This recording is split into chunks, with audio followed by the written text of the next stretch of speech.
اور ان کی اولاد، ان کے باقی بچے جو دنیا میں آئیں گے، آپ لوگ بھی سب اولاد آدم ہیں۔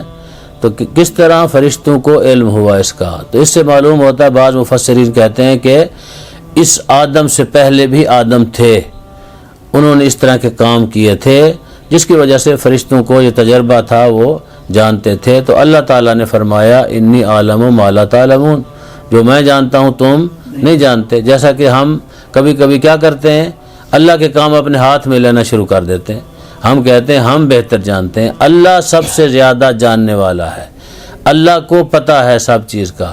کسی کو بھی میں اور آپ کی اور میری کیا حیثیت ہے، انبیاء علیہم السلام سے لے کر ائمہ معصومین علیہم السلام تک تا امام زمانہ اجل اللہ فرجہ شریف، تمام کی تمام ہستیاں محتاج پروردگار ہیں۔ جو پروردگار جانتا ہے، یہ ہستیاں اس حد تک نہیں جانتی، کیونکہ وہ خالق ہے، یہ مخلوق ہیں۔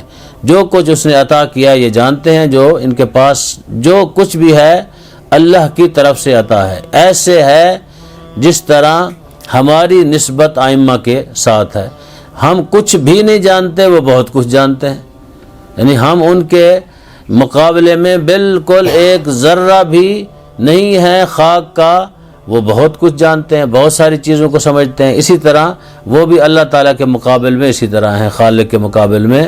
تو لہٰذا مخلوق ہے، اللہ ہے، اللہ جو جانتا ہے وہ مخلوق نہیں جانتی۔ تو یہاں پر بھی اللہ تعالیٰ نے فرشتوں سے کہا کہ جو میں جانتا ہوں آپ نہیں جانتے۔ تو خلافت، ایک بات تو اس آیت سے واضح ہو گئی کہ خلافت الہیہ، کوئی بندہ خلافت الہیہ بنا نہیں سکتا۔ اللہ تعالیٰ خلافت الہیہ اللہ کے ہاتھ میں، جس کو خلیفہ الہی خلیفہ ہوتا ہے وہ اللہ معین کرتا ہے۔ جو عوام کے بنے ہوتے ہیں وہ اللہ کے بنے ہوئے نہیں ہو سکتے، اس میں غلطیاں ہوتی ہیں، کئی ایک چیزیں ہوتی ہیں۔ تو اللہ تعالیٰ جب بھی کسی کو بھیجتا ہے اپنی خلافت کے لیے تو وہ خود بھیجتا ہے، اور وہیں سے خلیفۃ اللہ علم لے کے آتا ہے۔ آدم علیہ السلام نے زمین پہ آ کے کسی کے پاس کسی دینی مدرسہ میں یا کسی اسکول میں یا کسی کالج میں یونیورسٹی میں علم حاصل نہیں کیا، حضرت آدم علیہ السلام وہیں سے پڑھ کے آئے ہیں۔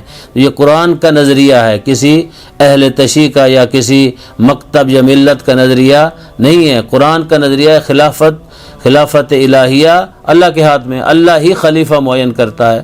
باقی دنیا میں جتنے خلفاء آئے، لوگوں نے چنے بنائے، لوگ ناقص ہوتے ہیں، کسی کو چنتے ہیں، ہو سکتا ہے غلطی ہو جائے چننے میں، کوئی اچھا چن لیں کوئی برا چن لیں، حکمران بھی کوئی اچھا چن لیں برا چن لیں۔ ابھی آپ دیکھتے ہیں اگر اچھا ہوتا تو اتنے لوگ اس کے خلاف کیوں ہوتے، ساری پارٹیاں کھڑی ہو گئی ہیں۔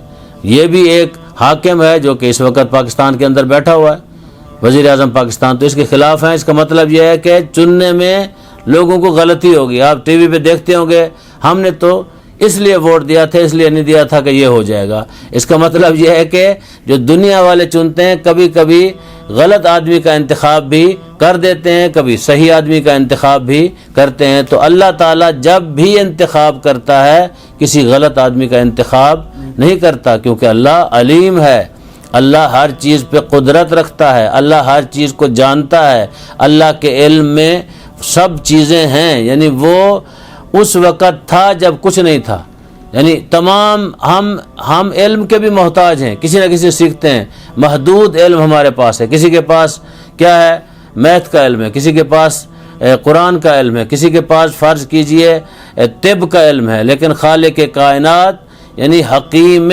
مطلق ہے، وہ ساری چیزیں اس کے سامنے۔ بلکہ یہ لفظ کہنے بھی کوئی لفظ ایسے نہیں ہے اردو میں جو استعمال کیا جائے اللہ تعالیٰ کے لیے۔ اللہ تمام چیزوں کو احاطہ کیے ہوئے ہے۔ تو اللہ جب خلیفہ بناتا ہے تو اس میں بہت ساری کوالٹیز کو دیکھتا ہے، دیکھ کے پھر اس کو اس منصب کا اہل سمجھتا ہے، خلافت کو وہاں رکھ دیتا ہے۔ ایسے ظرف میں اللہ نے کبھی خلافت کو نہیں رکھا جو ظرف ناقص ہوں، کامل ظروف میں اللہ خلافت کو رکھتا ہے۔ تو میرا مقصد کسی حاکم یا حکومت پہ تنقید کرنے کا نہیں تھا، مقصد یہ تھا آپ کو ایک مثال سمجھانے۔